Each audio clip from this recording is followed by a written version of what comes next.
नमस्कार, माझे नाव प्रथमेश सावंत. माझ्या PS1375 ब्लॉग्स या चॅनलवर मी तुम्हा सर्वांचे स्वागत करतो. नवीन व्हिडिओ घेऊन आलो आहे, ज्यामध्ये तुम्हाला आमच्या घरातील कुलदैवत श्री वेतोबा आणि श्री देवी सातेरी या दोन्ही देवांचे तुम्हाला दर्शन घडणार आहे. व्हिडिओ शेवटपर्यंत बघा. व्हिडिओ आवडला असेल तर लाईक करा, माझ्या चॅनलला सबस्क्राईब करा.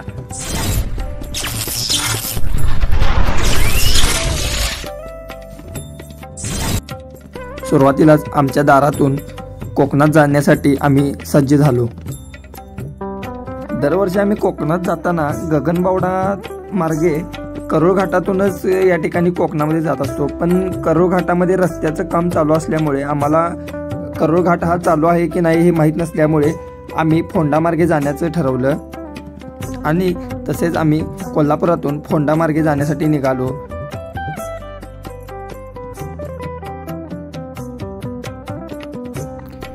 कोल्हापुरातील काही प्रवासानंतर आम्ही या ठिकाणी राधानगरी अभयारण्य या प्रवेशद्वाराच्या कमानीपाशी पोहोचलेलो आहे. तुम्ही बघू शकताय डाव्या बाजूला जे दिसते ते राधानगरी अभयारण्य या ठिकाणी रोड गेलेला आहे आणि आपल्याला आता सरळ जायचं आहे.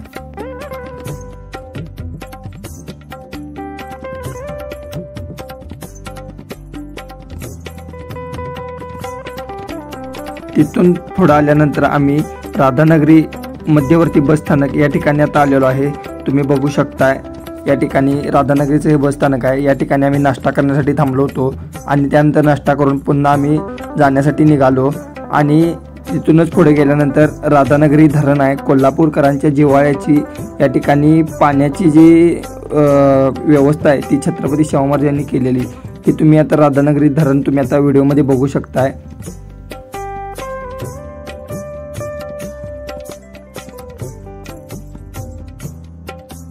कोकणामध्ये जाण्यासाठी असे छोटे मोठे लहान घाट व वेडी वाकडी वळणे लागू शकतात, त्यामुळे वाहने चालवताना सावकाश चालवू शकता.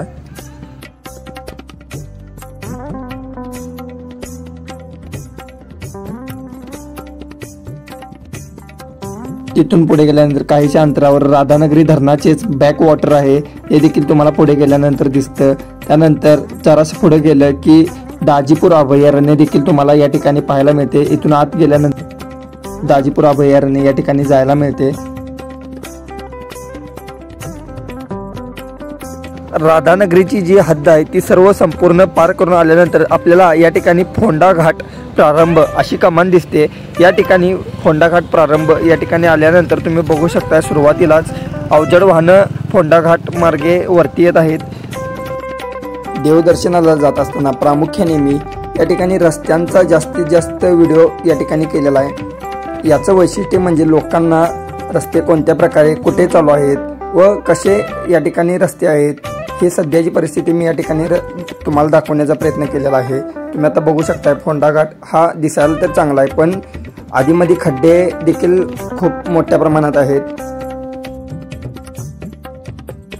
फोंडा घाटातून खाली आल्यानंतर आपण आता फोंडा या गावात आलेला आहे. तुम्ही बघू शकताय फोंडा हे गाव.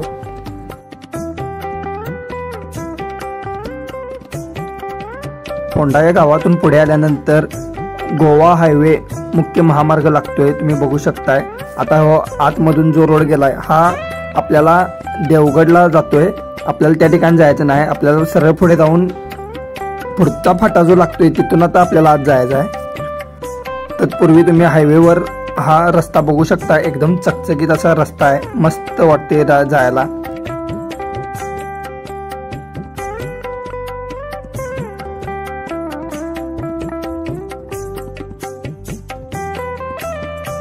हायवेवरून पुढे आल्यानंतर डाव्या बाजूला जो सर्व्हिस रोड लागते तिथून आता आपल्याला खाली जाऊन जो कणकवलीला फाटा लागतोय कणकवलीला जाण्यासाठी, त्यात पूर्वी कसाल हे गाव लागते. आता तुम्हाला दाखवतो. उजव्या बाजूला गेल्यानंतर आपल्याला कसाल हे गाव लागतं. तिथून पुढे आपल्याला कणकवलीला जायचं आहे आणि कणकवलीमध्येच कट्टा मालवण कट्टा हे गाव आहे. या कट्ट्यामधून आत आपल्याला पेंडुरा या ठिकाणी जायचं आहे.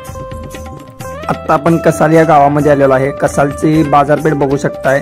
गुरुवारचा बाजार या ठिकाणी असतोय. पेंडूरला जाण्यापूर्वी आपलं जे देवस्थान सुरुवातीला जे लागते वराड, या वराडमध्ये देखील आपला वेताळाची मूर्ती आहे, त्या ठिकाणी आपण सुरुवातीला जाणार आहोत. तुम्ही आता बघू शकताय वराडची ही कमान. या कमानीतून आत गेल्यानंतर वराड हे गाव येते, त्या ठिकाणी आपण वेताळाच्या दर्शनाला चाललेलो आहे.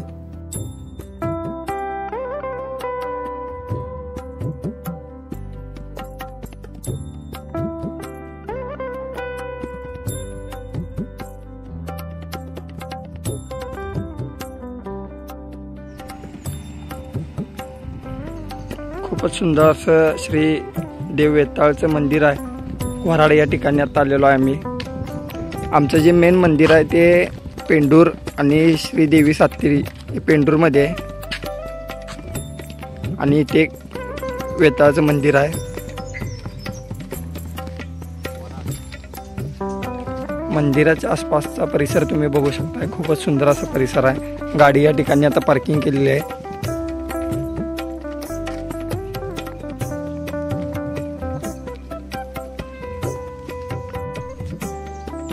मंदिरात आत जाण्याच्या आधी इथे काही सूचना लावलेल्या आहेत. त्या सूचनांचं पालन करून आपण मंदिरामध्ये जाऊया.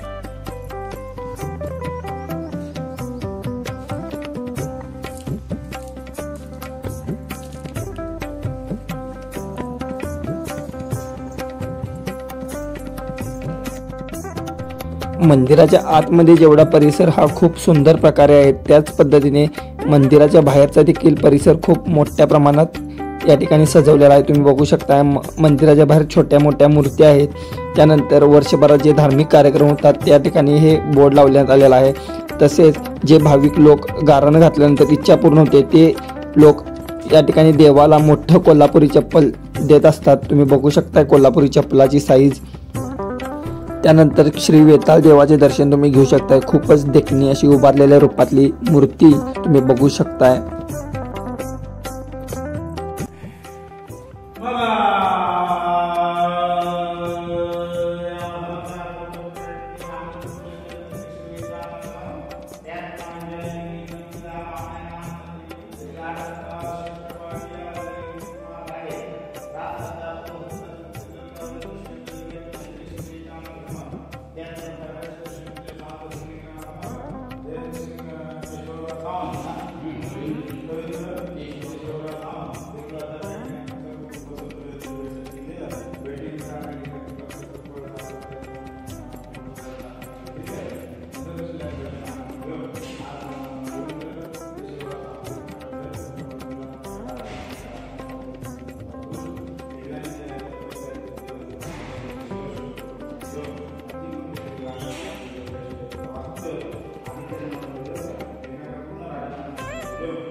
इथून बाहेर पडल्यानंतर आम्ही पेंडूर या ठिकाणी असलेल्या श्री वेताळ देवाला दर्शनासाठी गेलो.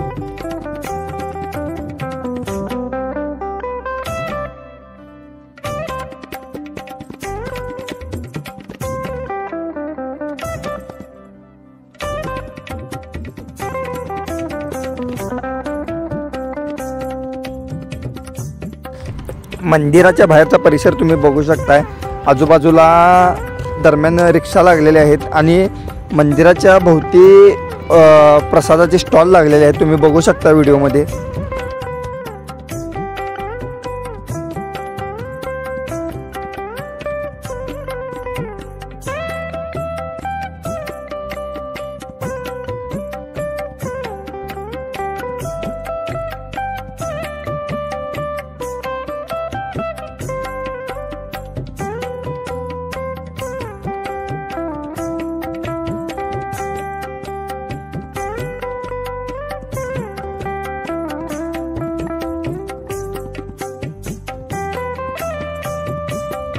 मंदिरात आतमध्ये एंट्री केल्या गेल्या समोरच हे असं मंदिराचा समोरचा भाग दिसतोय आणि श्री स्वामी समर्थांचा या ठिकाणी कटआउट लावलेला आहे. तुम्ही बघू शकताय.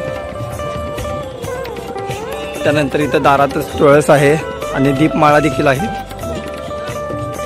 आणि मंदिराच्या समोर बरोबर हे असं श्री देव वेठोबाचं या ठिकाणी खूपच सुंदर असं डेकोरेशन केलेलं आहे. विठ्ठलाच्या रूपात तुम्ही मूर्ती बघू शकताय. खूपच सुंदर अशा प्रकारे मूर्ती उभी केलेली आहे.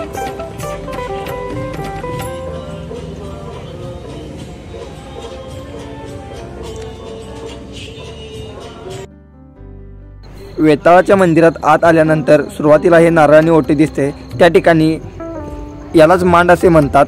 त्या ठिकाणी आता आम्ही गारानं घालणार आहे. सुरुवातीला ओटी भरली जाते मांडाची. त्यानंतर आम्ही श्री देव वेताळाच्या आत गाभाऱ्यामध्ये गेल्यानंतर देखील गारण घालणार आहे ते तुम्हाला व्हिडिओच्या माध्यमातून दिसेलच। मंदिराच्या आतमध्ये खूप सुंदर अशा प्रकारे डेकोरेशन करण्यात आलेलं आहे। लाइटिंग बघू शकताय, तसेच मंडप रचना असेल, फुलांचे डेकोरेशन असेल, हे खूप सुंदर अशा प्रकारे सजवण्यात आलेलं आहे। त्यानंतर ह्या जे देव आहेत हे सर्व देव या ठिकाणी पालखीच्या वेळेला बाहेर काढले जातात, तुम्ही बघू शकताय। श्री देव वेताळाची पालखी या दरम्यान तुम्ही बघू शकताय दररोज रात्री या ठिकाणी पालखी सोहळा असतो। साधारण नोकरी धंद्या अडक्यामध्ये यश मिळू दे, तसेच लग्न ठरवू दे व घरामध्ये सुख शांती समाधान लाभू दे यासाठी देवाकडे गारानं घातलं जातं, ते आता तुम्ही बघू शकताय।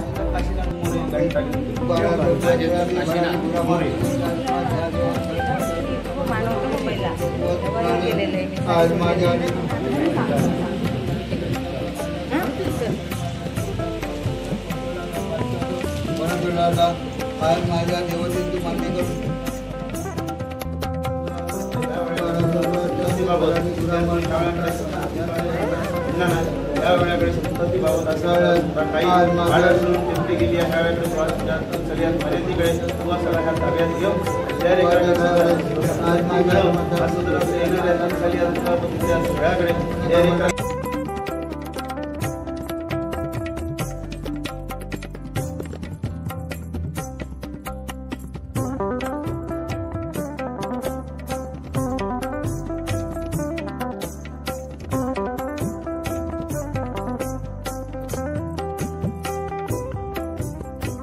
त्यानंतर आम्ही श्री सातेरी देवीच्या दर्शनासाठी निघालो। वेताळ मंदिराच्या काहीशा अंतरावरच श्री सातेरी देवीचं मंदिर आहे। ही कमान दिसते, या कमानीतून श्री वेताळ देवाचं मंदिर देखील येते आणि उजव्या बाजूला आता तुम्ही बघत आहात ते श्री देवी सातेरीचं मंदिर आहे। तिथं आतमध्ये गेल्यानंतर तुम्हाला मंदिर दाखवतो। मंदिराची बाहेरून तुम्ही रचना बघू शकताय, बाहेर मंडप डेकोरेशन खूप सुंदर अशा प्रकारे केलेला आहे, दारातच तुळस आहे आणि तुम्ही आता हा बोर्ड बघत आहात श्री सातेरी देवी मंदिर। बाहेर प्रसादाचे स्टॉल लागलेले आहेत। आतमध्ये गेल्यानंतर तुम्हाला आता मंदिर दाखवतो।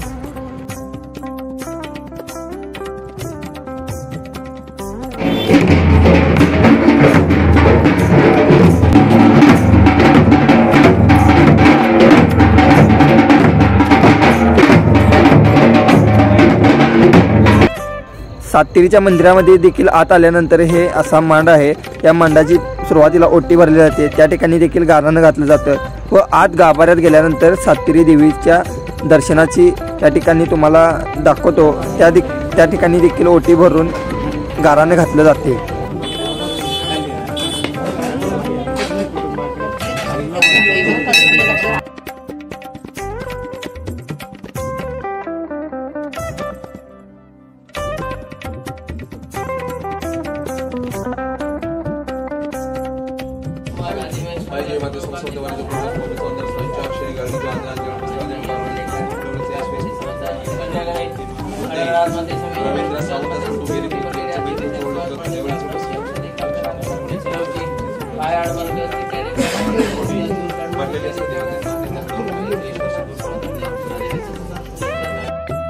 मंदिर जुन्या काळातील असल्यामुळे खूपच सुंदर असे दिसायला दिसते, तुम्ही बघू शकता। खापऱ्यांचं असं मंदिर आहे, त्यानंतर मंदिराच्या बाहेर असे स्टॉल आहेत। तसेच आमच्या घरातील कुलदैवतांपैकी असलेली तुळजाभवानी देवी पेंडूर या गावामध्ये असणाऱ्या खरारेवाडी या गावामध्ये फौजदार पाटील यांच्या घरामध्ये आहे, त्या ठिकाणी देखील आम्ही जाऊन श्री तुळजाभवानी देवीचे दर्शन घेतले, ते देखील तुम्हाला व्हिडिओच्या माध्यमातून मी दाखवतो। व्हिडिओमध्ये जे दिसते हेच फौजदार पाटलांचं घर आहे आणि या घरामध्ये श्री तुळजाभवानी देवीचे या ठिकाणी मूर्ती आहे, तुम्ही आता बघू शकताय व्हिडिओच्या माध्यमातून। फौजदार पाटलांचं घर खूपच सुंदर अशा प्रकारे आहे, कोकणी पद्धतीने खूपच सुंदर।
अशा प्रकारे आमचा कोल्हापूर ते कोकण असा दौरा खूपच सुंदर अशा प्रकारे देवदर्शन झालं। व्हिडिओ संपूर्ण आवडला असेल तर लाईक करा, कमेंट करा आणि असेच नवनवीन व्हिडिओ पाहिजे असतील तर माझ्या चॅनलला सबस्क्राईब करा। भेटूया नवीन व्हिडिओमध्ये, तोपर्यंत काळजी घ्या।